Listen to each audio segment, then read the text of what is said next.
Bueno, bienvenidos al simposio de la Cátedra UNESCO en Democracia, Ciudadanía Global y Educación Transformadora, en colaboración con la Pontificia Universidad Católica de Valparaíso, Chile.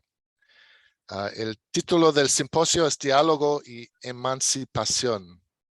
Mi nombre es Michael Höxman, soy profesor en una universidad canadiense que se llama Lakehead. Y soy presidente de esta sesión titulado Democracia, Algoritmos y Cámaras de Eco. El simposio tiene 4 días, estamos en el segundo día, y es de acceso totalmente abierto, sin costo, a través de Zoom y Facebook. Y pienso que en esta sesión podemos darle un costo que esto implica estar en con estas grandes empresas, ¿no? Y tiene unas 40 sesiones de 1 hora en inglés, francés y español, muchas de las cuales se traducen en uno o ambos de los otros idiomas. Si quiere, consulte el sitio web del simposio para obtener información de otras sesiones. Esperamos cultivar y participar en un diálogo crítico y los invitamos a asistir a otras sesiones. Entonces, en esta sesión tenemos 3 panelistas y vamos a hablar los 3 unos 10-12 minutos cada uno. Luego habrá un espacio para preguntas y comentarios y al final los panelistas pueden volver a dar unos otros pensamientos. Luego, si quiere, se puede poner en el chat de Zoom unas preguntas o también en Facebook igual. Y en todos los días de este congreso hay al final del día un evento que se llama Happy Hour, donde los panelistas de todas las sesiones en un idioma puedan reunirse y hablar de los temas que han surgido. Entonces, esto está a las 20 horas del UTC. Son las 6 en Chile, 5 en el este de Norteamérica, etc. Entonces les dejo así, pues se invitan a todos que quieren que vengan al Happy Hour.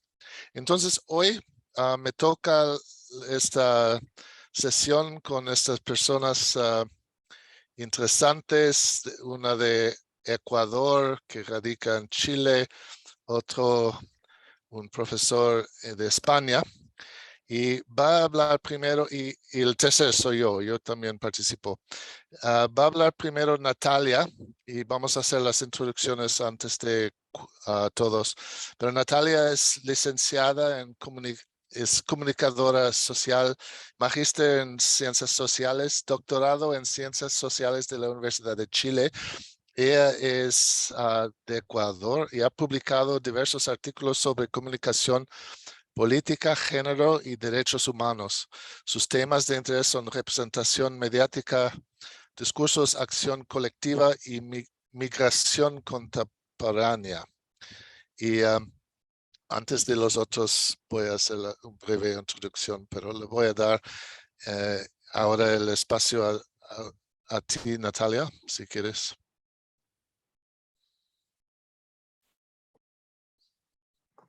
Muchas gracias, Michael. Disculpa. Muchas gracias. Realmente un placer enorme estar aquí. Quisiera compartir pantalla.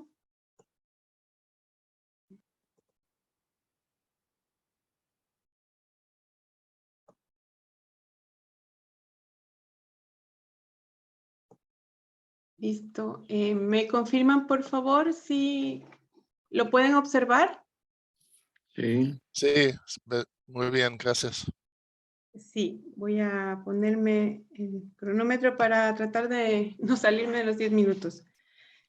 Bueno, primero que nada, gracias por la invitación y felicitaciones también al grupo que ha organizado este evento, que ha hecho posible que nos reunamos para reflexionar y debatir sobre este tema tan importante, y un gusto compartir el espacio con ustedes también, Michael y Roberto. Voy a presentar un ejercicio. Yo preparé un ejercicio de análisis de discurso realizado para este simposio y que se enmarca un poco en mi investigación de tesis del doctorado en Ciencias Sociales que trata sobre la representación de la inmigración venezolana en la prensa chilena. De modo de introducción, solamente les voy a pasar rápido unas cifras que nos van a permitir un poco contextualizar cuál ha sido la situación y cómo, sobre todo, el tema, cómo se ha instalado el tema últimamente de la inseguridad ante la opinión pública aquí en Chile, ¿sí?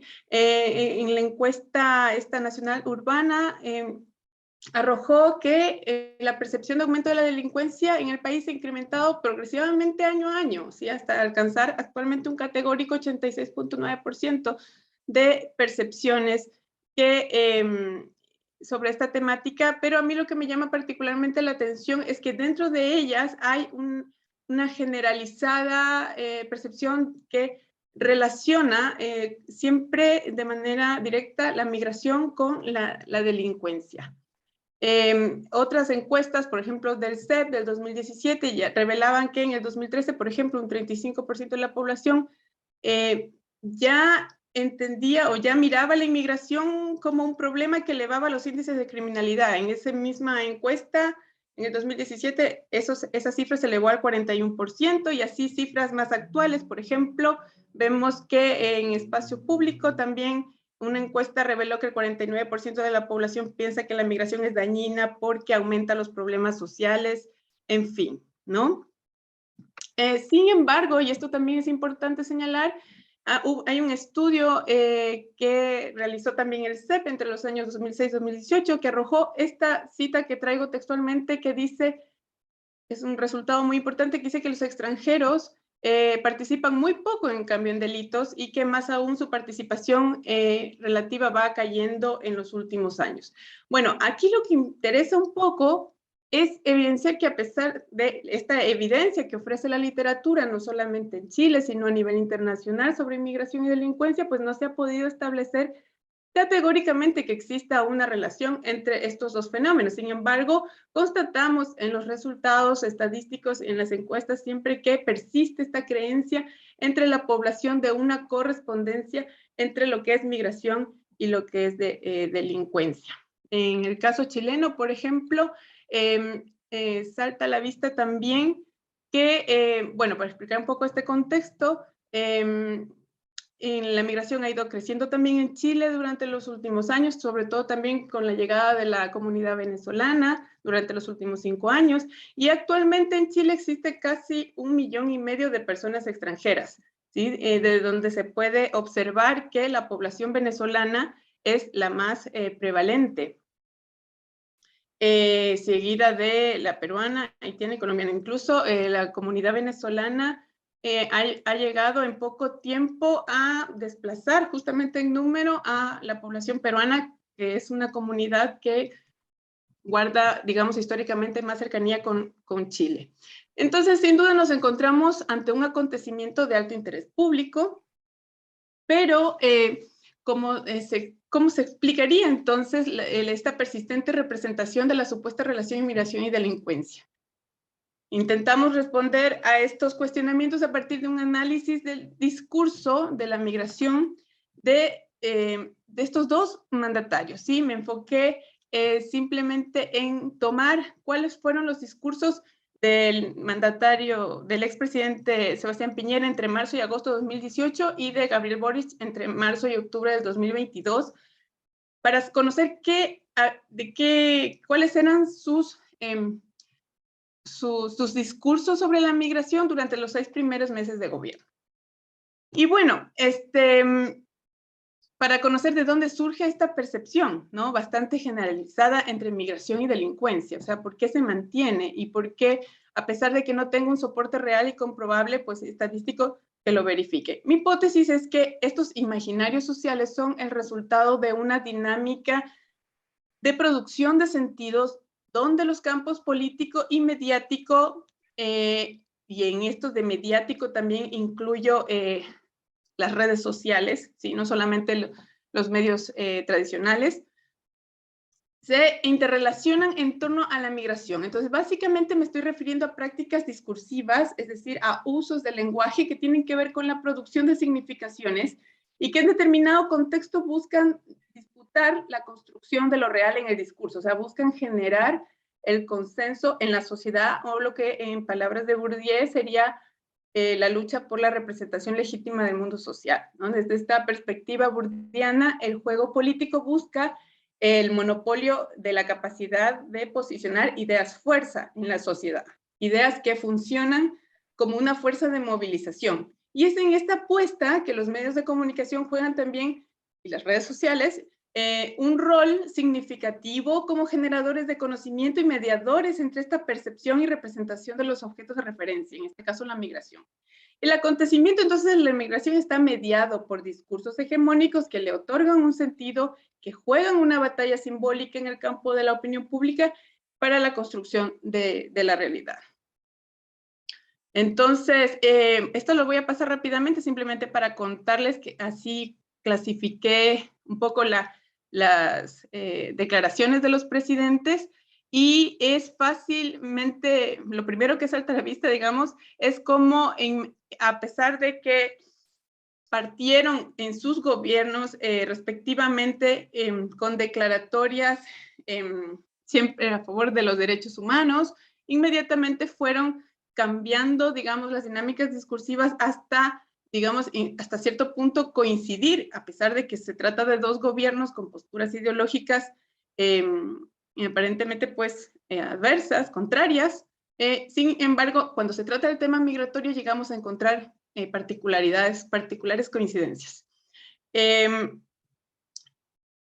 Es importante reconocer también que en ambos casos la instrumentalización del tema migratorio ha surgido principalmente en contextos de baja popularidad de los presidentes, y esto podría explicar la manera negativa en que se exalta el proceso migratorio cuando es conveniente buscar levantar ciertos grados de cohesión social a su favor, y en ese sentido los mandatarios pues utilizan este excepcional poder simbólico que les confiere intervenir a través de sus declaraciones en un campo periodístico para poder orientar la producción del sentido, ¿no? Nuevamente.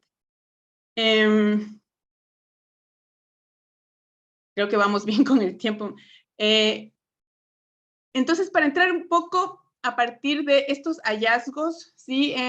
Dejo abiertas unas conclusiones que quiero enfocar en dos pilares. Por un lado, la idea de la migración como crisis, que es como la principal premisa del discurso político dominante, la migración entendida como una crisis que se presenta como un fenómeno brusco, que se presenta como un fenómeno que es nuevo, que es en sí mismo un problema, porque es producto ya de una crisis externa que nos llega a contagiar como una pandemia a toda la región. Desde ahí entonces se empieza a instalar un imaginario que no es nuevo, el vínculo entre migración y crisis. Se utiliza también como con frecuencia, mejor dicho, en los discursos públicos. Sí, se ha transformado en una especie de cliché que se repite de manera irreflexiva, muchas veces también como un marco interpretativo que sirve para describir o explicar fenómenos de todo tipo, sociales, políticos, económicos. Entonces, el término crisis siempre está como rondando y tratando de explicarlo todo. El término crisis migratoria se ha convertido entonces en una especie de comodín político que orienta la opinión pública y que proporciona recursos legitimadores también para gestionar políticas aún más selectivas. Y la migración, entonces, en su asociación directa con la delincuencia, es una consecuencia de comprender al migrante como un peligro latente para la sociedad. Y a falta de políticas efectivas se sustentan una migración que sea segura para la población que se moviliza y segura para la población de la sociedad que está acogiendo. Sin embargo, al no existir esto, existe la política del discurso, como dice Zapata, ¿no? En la política que está más preocupada del qué decimos antes del cómo resolvemos la situación. Es una política que está orientada a justamente gestionar imágenes, sentimientos, emociones, y es allí donde, digamos, funcionan también las redes sociales potencian por su propia dinámica de la inmediatez todos estos sentimientos que enmarcan el fenómeno y no nos permiten avanzar hacia discusiones mucho más profundas y entendimientos mucho más profundos. Y finalmente, el tema de la comunicación, los medios de comunicación, y aquí sí ser también un poco más gráfica en preguntarnos cuál es el escenario de la inmigración, cuál es el escenario que los temas noticiosos le dan a la migración o al inmigrante. Bueno, la respuesta pueden ser homicidios, tráfico de drogas, asesinatos, en fin, o sea, comercio informal, prostitución. Estamos hablando de escenarios cuando no están siempre o como víctimas de trata o como víctimas de explotación laboral. Entonces estamos siempre ubicándolos en el campo del delito, de lo ilegal o incluso de lo inmoral. Y es así como se van cobrando presencia e irrumpiendo en los espacios noticiosos y también en los espacios imaginarios. Aun cuando exista mucho que hablar sobre la inmigración, vemos que las agendas políticas y mediáticas continúan marcando los límites del debate migratorio en torno a la seguridad y mostrando realidades muchas veces a medias.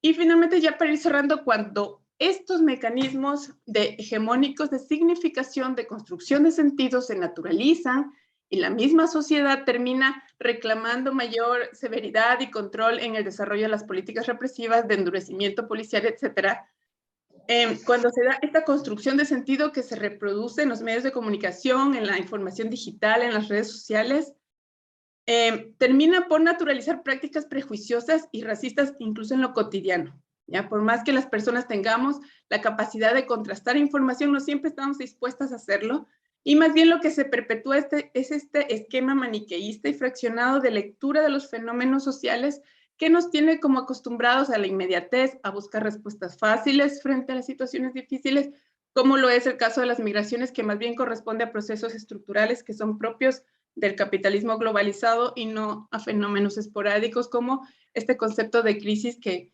mencioné pretende ocultar. Bueno, eso hasta ahí me quedo. Gracias.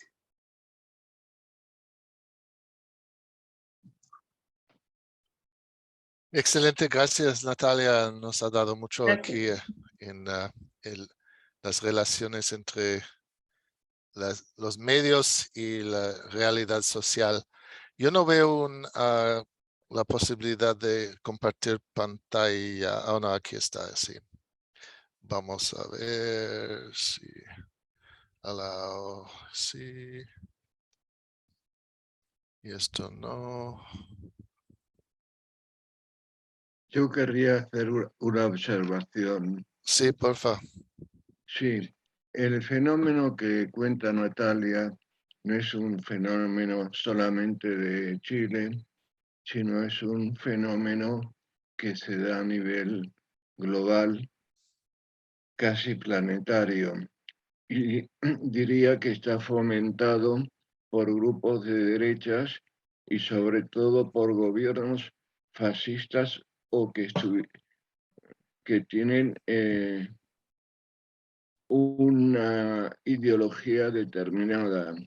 En Europa, por ejemplo, la gran resistencia que hay a la inmigración provienen de grupos de derecha y de ultraderecha, es decir, en connivencia con los medios de comunicación.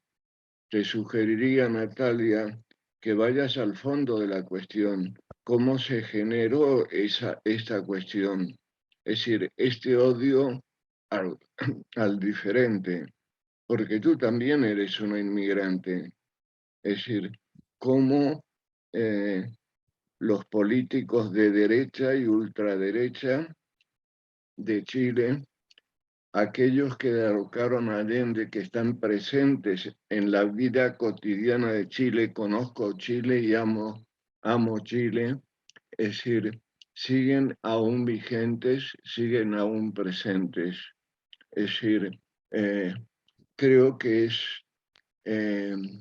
un discurso que apoya a los medios de comunicación y no es una resistencia al relato que construyen los empresarios y que construyen los políticos que atentan contra el actual presidente, que es de izquierdas. Es decir, tu relato en síntesis es un relato de derechas. Es decir, no das un salto a un relato progresista, un relato que cuente la realidad que se vive no solo en Chile, sino en toda América Latina, como en Estados Unidos, Canadá o Europa. Es una cuestión que necesita de otro tipo de acercamiento. Perdona que te haga orientación, pero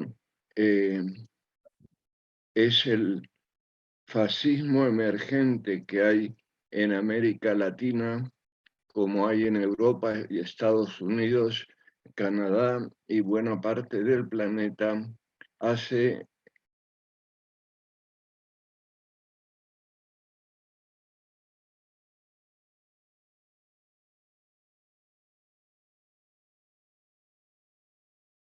es solo una observación y que tiene poco que ver con la dimensión política, con la dimensión de conseguir votos que tienen los partidos de derecha y de ultraderecha.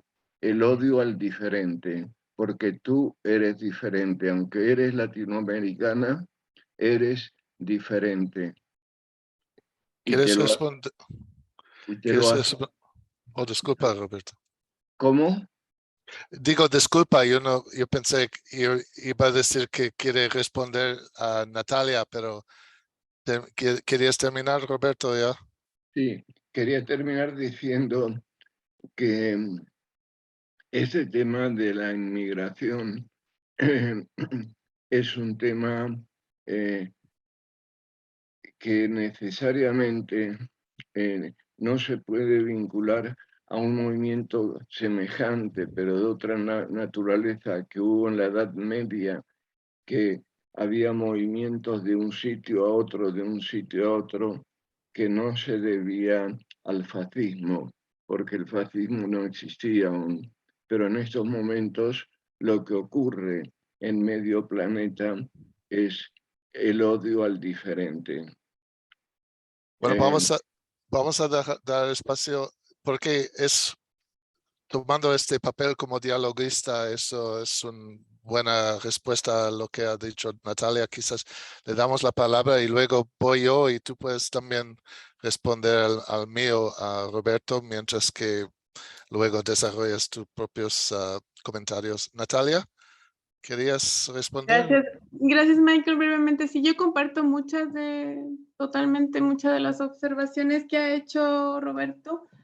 Obviamente el espacio y el objetivo que me puse para la presentación no fue en ese sentido, que tampoco está terminado el debate sobre hablar el discurso y cómo va construyendo. Creo que sí traté de mostrar en el análisis de discurso que pretendí mostrar brevemente en este cortísimo tiempo, mostrar cómo justamente existe esta instrumentalización, esta construcción racializada del migrante en los discursos políticos. Y mire, yo no vengo con ninguna bandera a ponerme camiseta de que si soy más o menos progresista.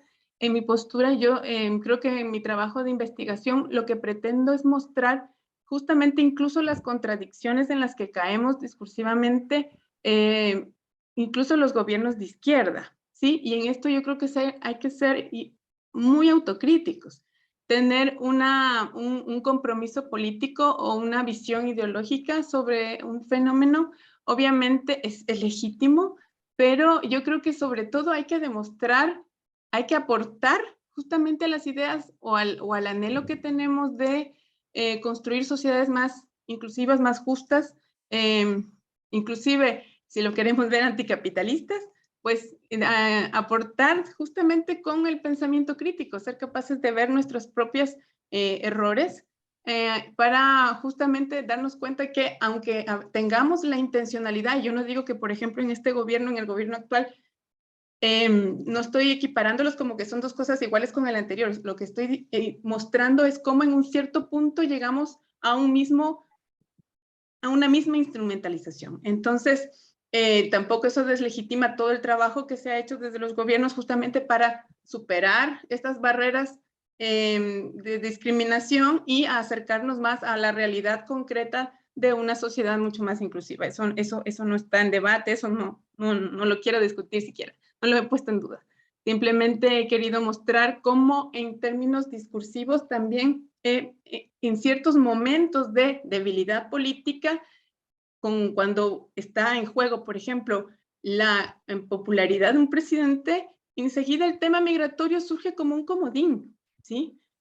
Que puede ser utilizado de manera instrumental por cualquier tipo de gobiernos. Entonces, esas situaciones nos pasan y están pasando. Entonces, eso genera, digamos, un sentido, construye un sentido que nos aleja de esa intencionalidad que tenemos de construir sociedades mucho más diversas, mucho más inclusivas, mucho más humanas a la final, ¿no?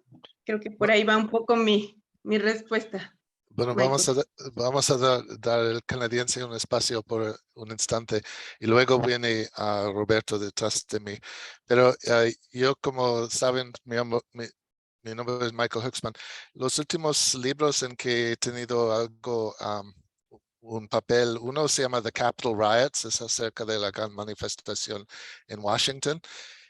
Y el otro es Educación para Democracia 2.0 con Paul y Gina. Entonces, he estado trabajando en este campo sobre autoritarianismo, conspiración y nuevas tecnologías. Entonces, ver los tres siempre un poco distinto.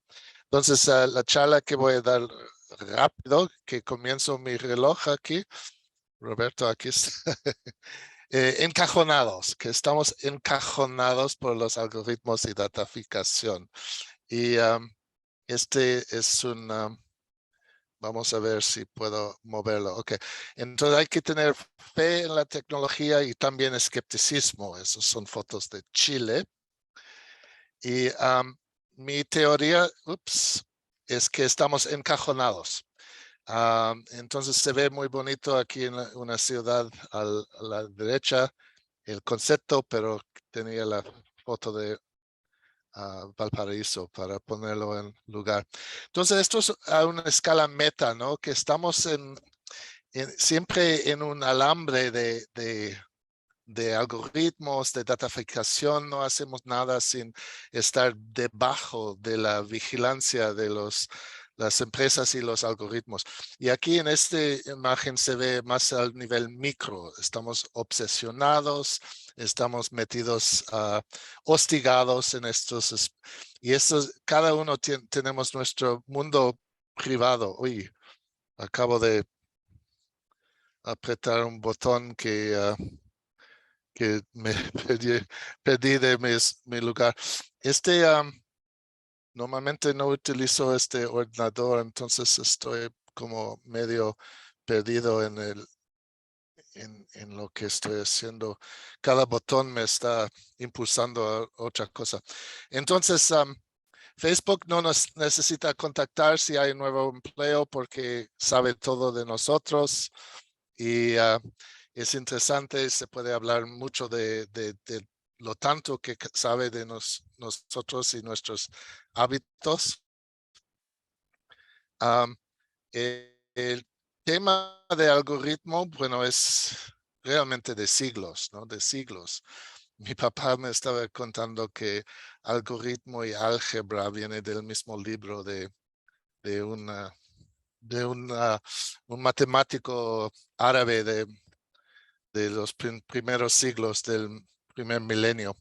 Pero aquí en Norteamérica, Harold Stone dice que es un conjunto de reglas que definen con precisión una secuencia de operaciones.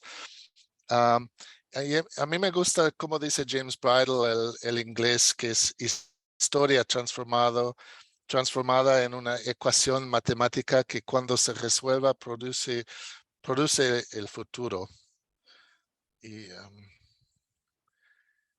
esto abre todo un tema sobre justicia de datos y hay los que participen y los que no.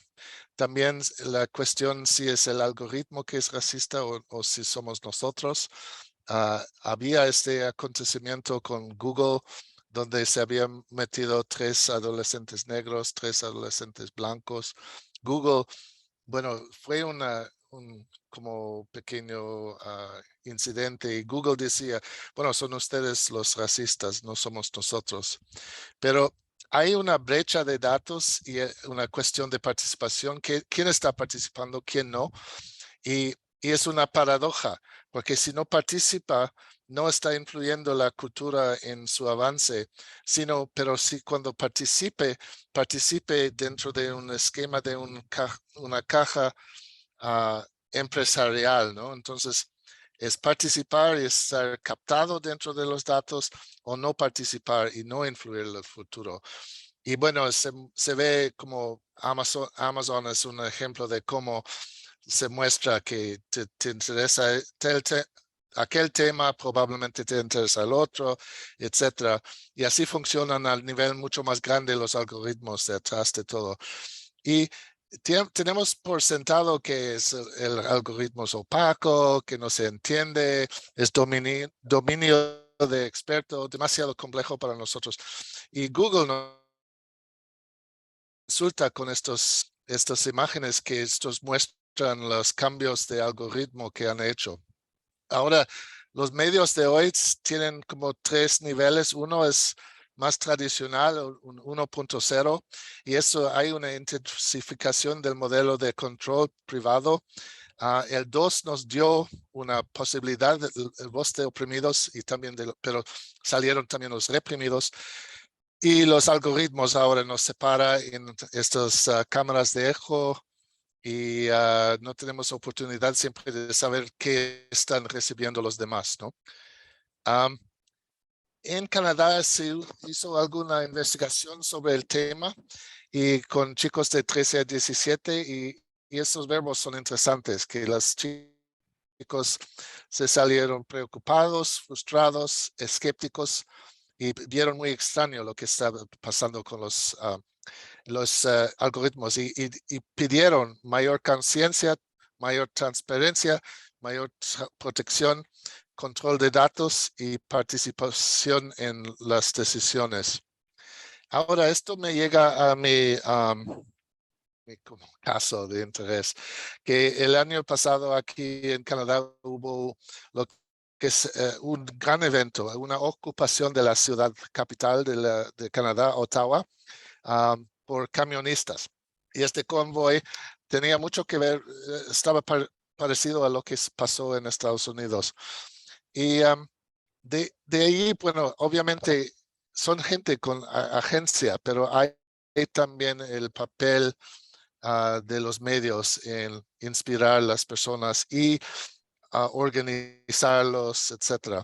Pero como decía al principio, hay que separar medios de conspiraciones de populismo. Entonces, tenemos tecnologías, tenemos narrativas y las maneras en que los seres humanos se encuentran entre sí, las narrativas grandes, y luego el populismo como una política.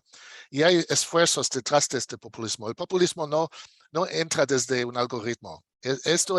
Son gente con agencia que estén intentando impulsar un populismo internacional. Entonces, en Canadá se vio que voy a decir una alianza rara entre personas, ¿no? Gente que tenía la rabia, frustración de los cambios económicos.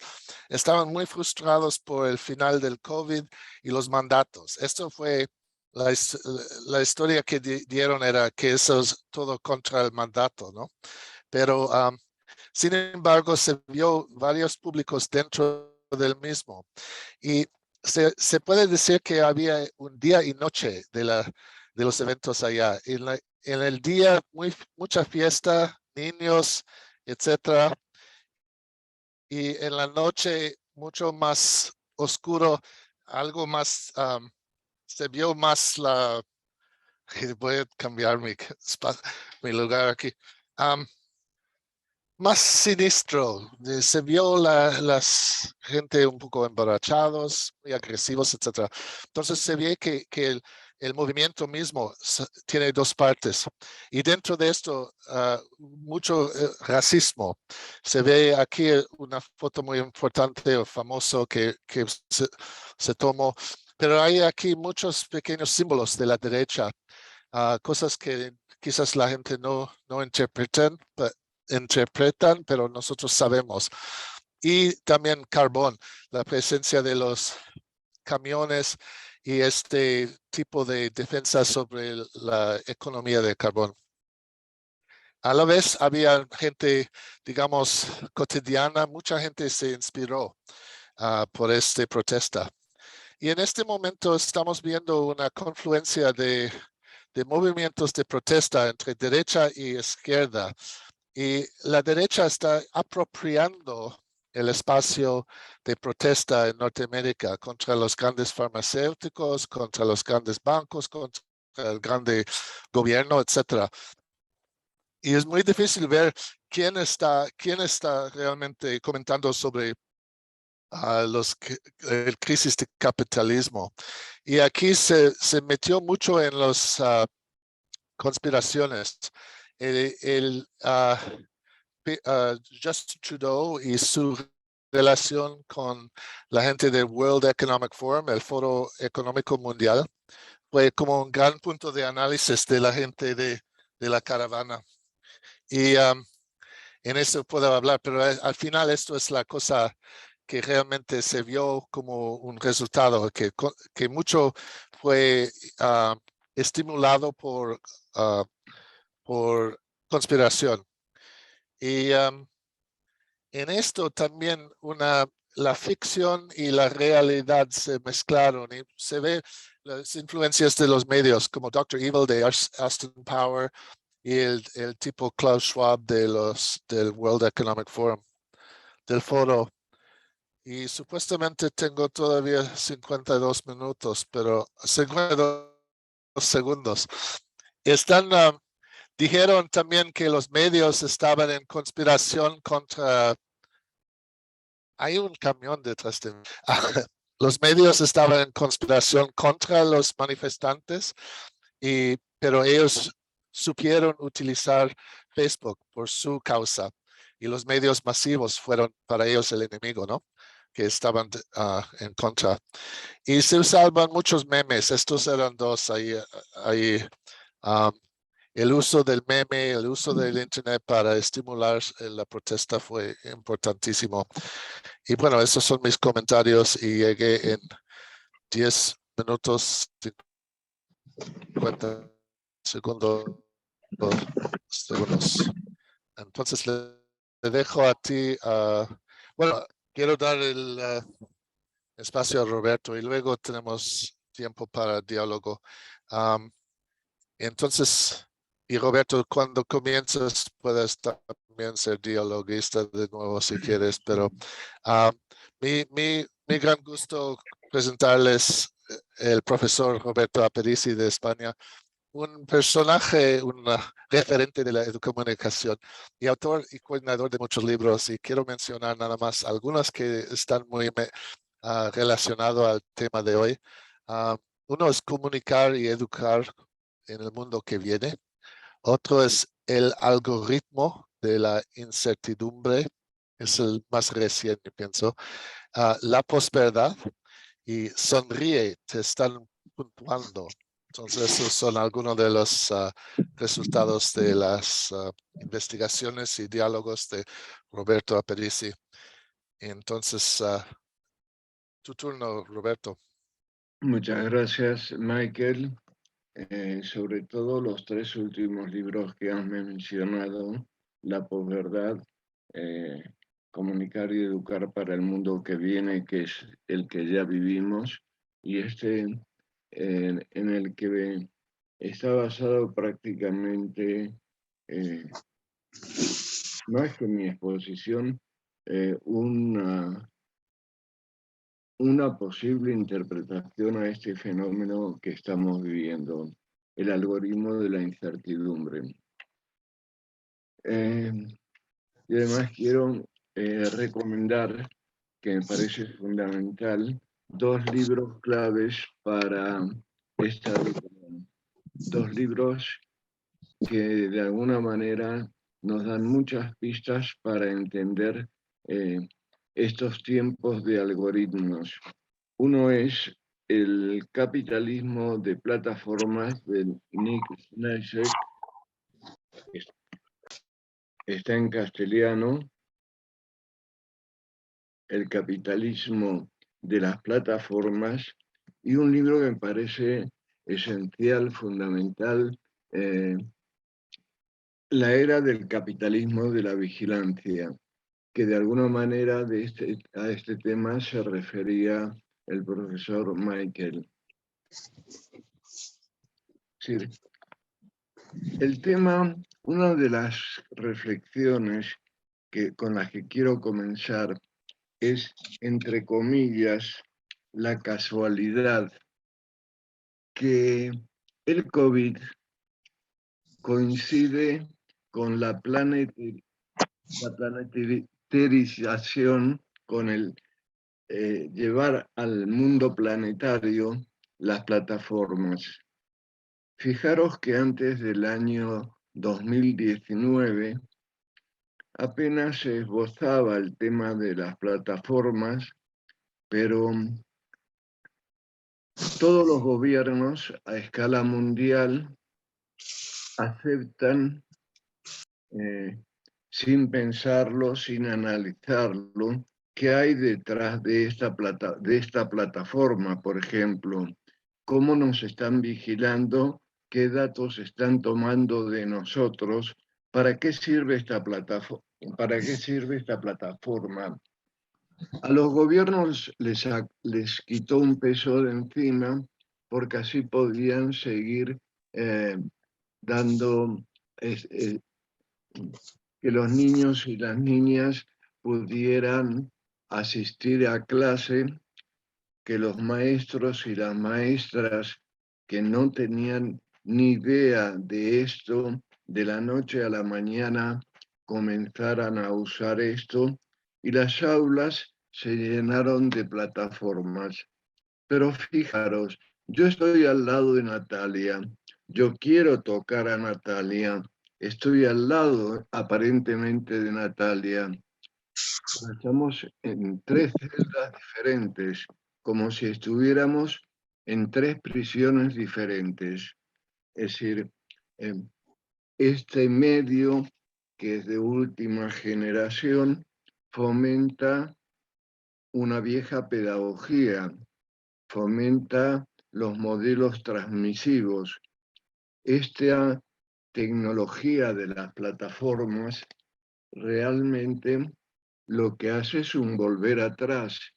Nunca se retrocedió tanto en los modelos pedagógicos como en estos 2 años o 3 años, 2 años que llevamos con esta cuestión de las plataformas. Esas plataformas conducen a un solo modelo, excepto que se articulen de diferente manera, cosa que no puedo hacerlo en estos momentos porque desconozco dónde están los asistentes para poder interactuar. En este momento no interactuamos, solamente podemos participar nosotros 3 y en una forma muy lineal, una forma que corresponde a la dimensión analógica de la comunicación. Entonces, la primera reflexión que quiero traeros aquí es cómo estas plataformas obligan sí o sí a que los maestros y los profesores a escala mundial las usen sin saber nada de ellos. Y a su vez, fijaros que es un primer plano va desde la cabeza hasta los hombros, es decir, y que se parece mucho, es muy semejante al origen de la televisión en blanco y negro hace 50 años, 60 años, 70, donde la imagen, las cámaras no se movían, eran los personajes los que se movían. Por ejemplo, yo me tengo para dar movimiento de alguna manera, tengo que moverme yo en el espacio para que esto tenga cierta dinamicidad y pueda comunicarme de otra manera. De esta manera puedo llegar más cerca a mis estudiantes. Los estudiantes se les puede dar algunas normas para volver un poco loca a la plataforma, para que de alguna manera esto va a ocurrir dentro de unos años. Esta, digamos que es la primera generación de plataformas, una primera generación de plataformas que simplemente capta imágenes y junto con las imágenes capta nuestras historias a través de algoritmos. Esto no podemos dejar de tenerlo en cuenta porque solamente se utiliza esta máquina como un cacharro, como una dimensión tecnocrática. Es decir, pero no se piensa en la tecnología, qué consecuencias tienen tanto para los educadores como para los estudiantes o las estudiantes. Es decir, estamos todos y todas atrapados en esta jaula. Esto es una jaula como la de una prisión, como San Quentin o cualquier otra. Pensad que yo tengo en un curso de máster 125 estudiantes, que en esos momentos lo está atendiendo una colega. Es decir, 125 estudiantes en diferentes partes de España y del mundo. La primera cuestión es hacernos tomar conciencia qué es esta plataforma. Es decir, nosotros estamos juntos, pero separados, y de ninguna manera hay interacción entre nosotros. Una de las características de la comunicación digital es la interacción. ¿Cómo va a ocurrir interacción si nuestros discursos, este es un discurso de carácter analógico, este es un discurso como el de un libro que tiene sus momentos, el capítulo Natalia, el capítulo Michael o el capítulo Roberto? Entonces, es imprescindible una seria reflexión sobre las plataformas.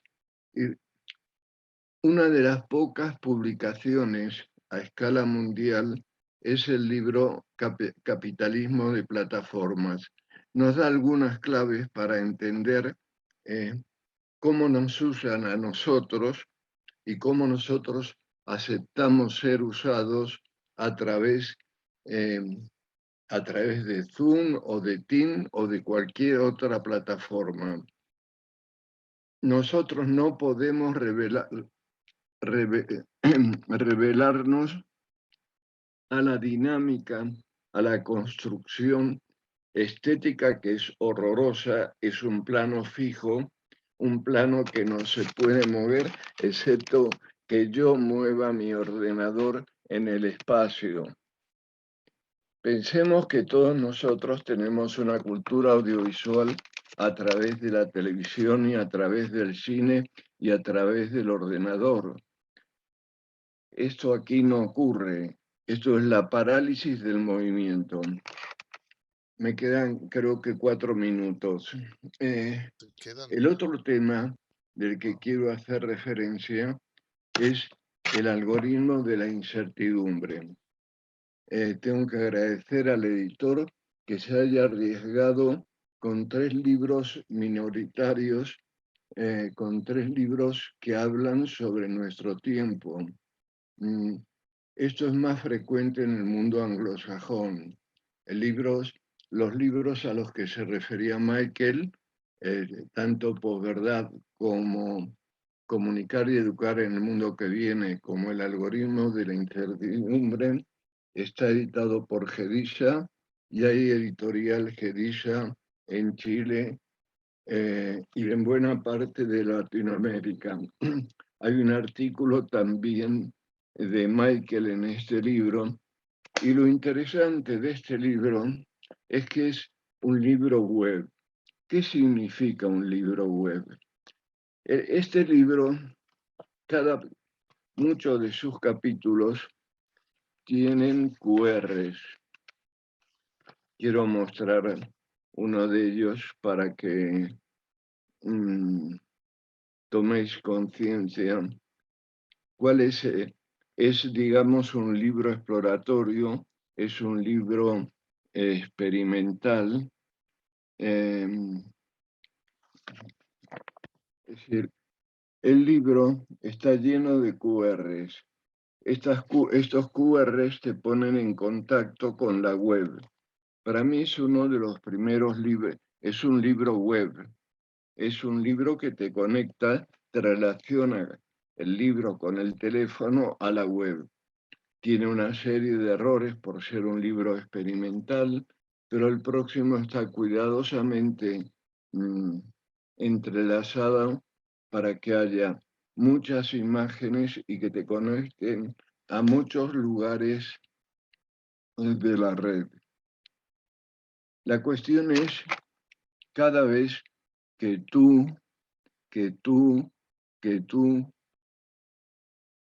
yo use, por ejemplo, el móvil, estoy dando información de mi vida, información de lo que me rodea, porque tengo metido el algoritmo.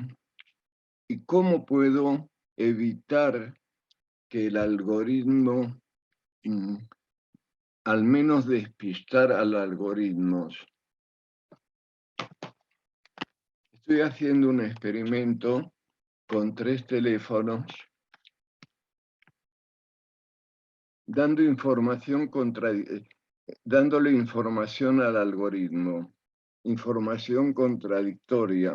Soy yo mismo, pero ¿de qué manera el algoritmo no puede hacer un perfil de mi identidad? Eso es lo que estoy buscando a través de esta primera aproximación y de la siguiente, que es escribir un libro sencillo junto con mis colegas próximos, un libro sobre alfabetización algorítmica basada en Paulo Freire.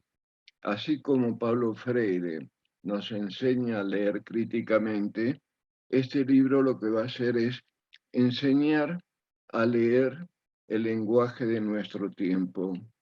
Si nosotros no podemos leer algoritmos, analizar los algoritmos, somos analfabetos. Leer algoritmos es poder leer la realidad de nuestro mundo.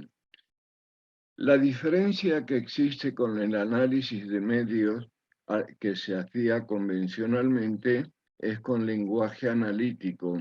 O sea, las imágenes se veían, pueden tener niveles de visibilidad, pueden tener capas, pero el algoritmo no se ve. Es mucho más difícil trabajar contra algo que no se ve, porque esa es la gran estrategia que tienen los algoritmos. Los algoritmos nos ven a nosotros, pero nosotros no vemos a los algoritmos. Los algoritmos el algoritmo es un lenguaje y tenemos que descubrir las bases de ese lenguaje. ¿Cuántos minutos? Me quedan 2 minutos para cerrar. La cuestión es que este tema está íntimamente ligado con la democracia.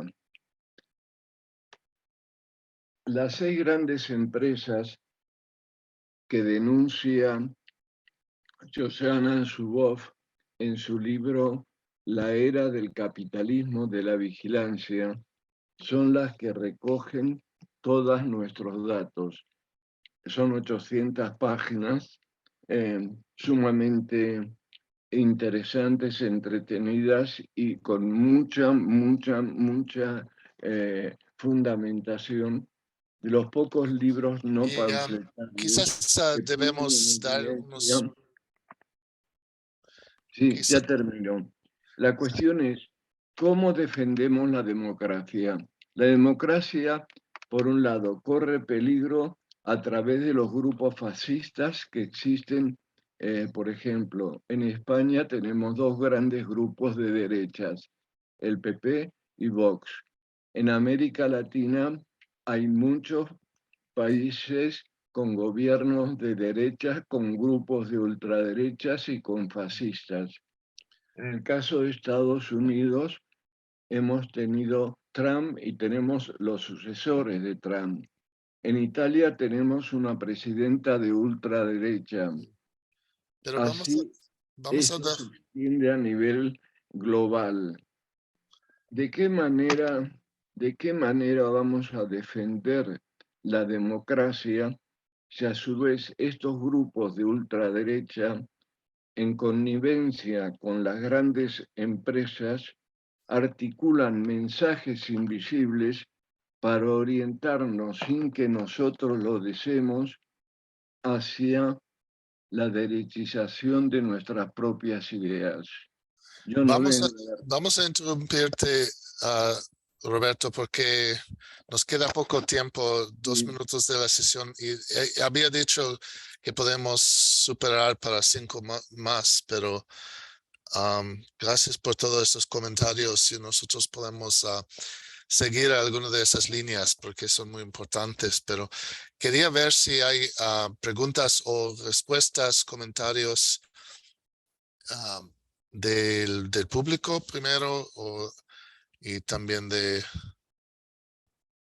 nuestra colega Natalia que comenzó la charla, pero a ver si hay algo del público. Sheila y Natalia Mesa no se ve nada, ¿no?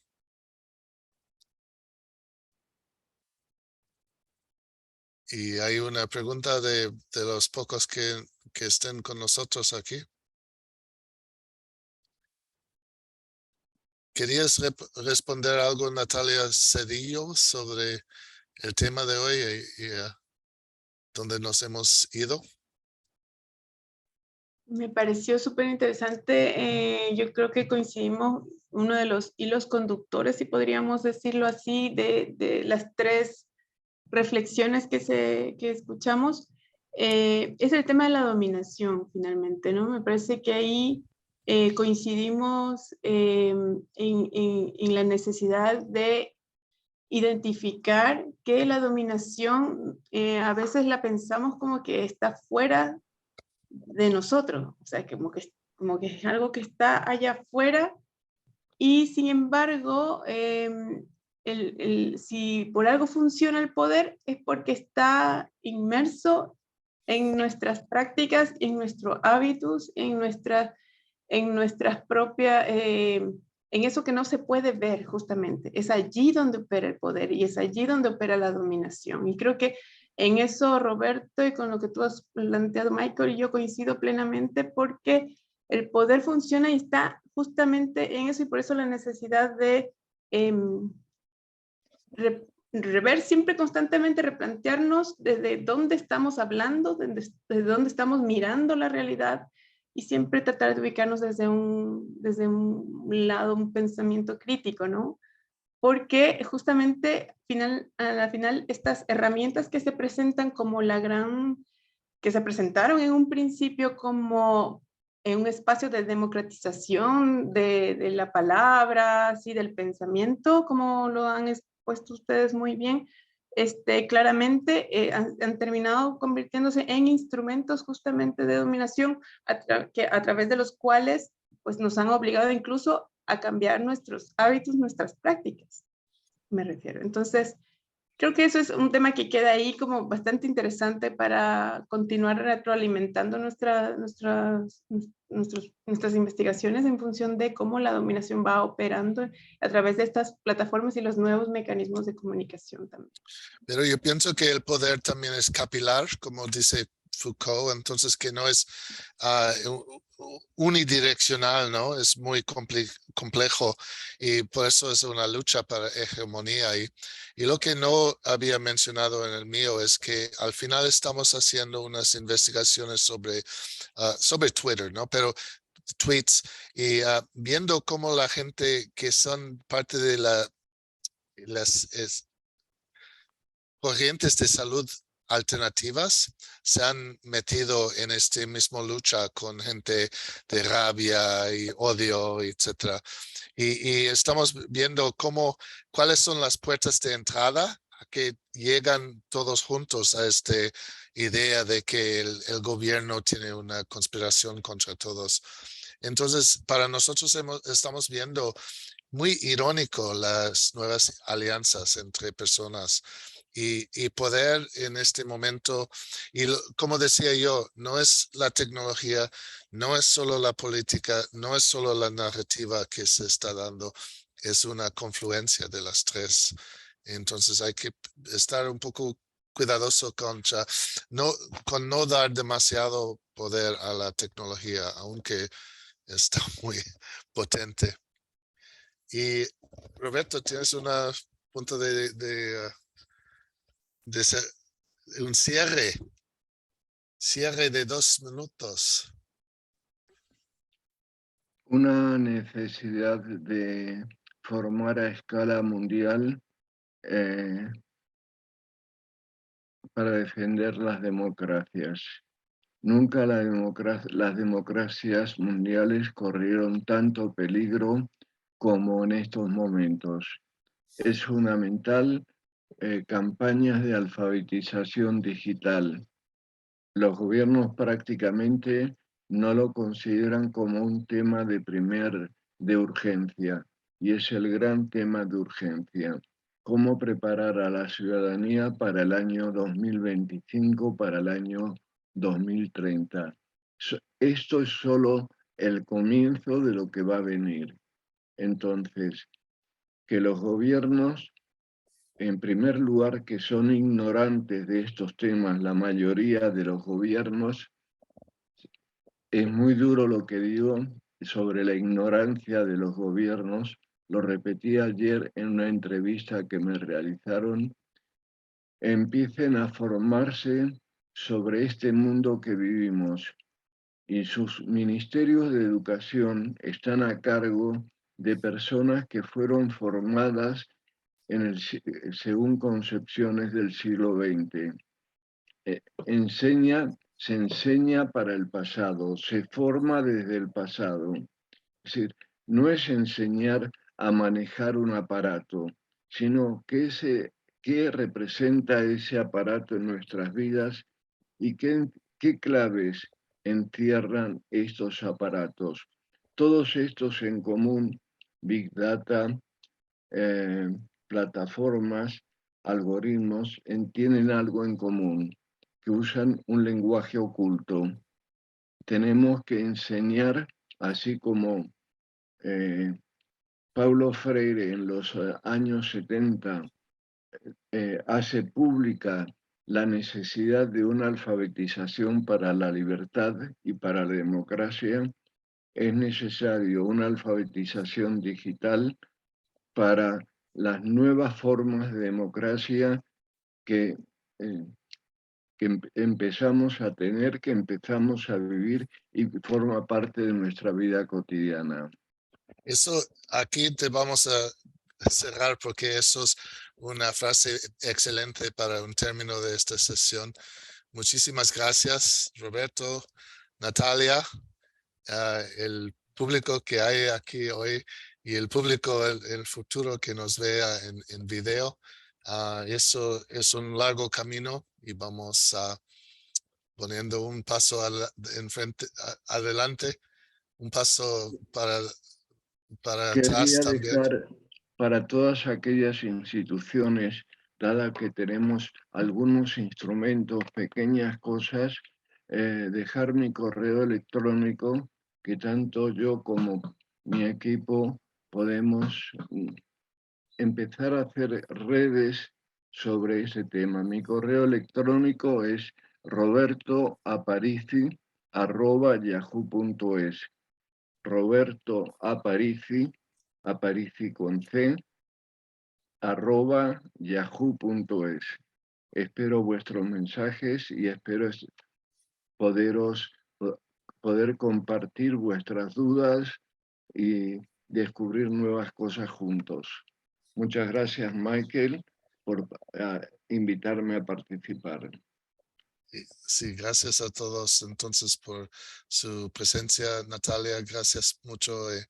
Vamos a reflexionar sobre tu tema y hablar más en el futuro sobre la migración y los medios en Sudamérica. Muchas gracias, un placer. Muy bien. Adiós Gracias. todos. Buena tarde. Y hasta muy pronto. Hasta luego.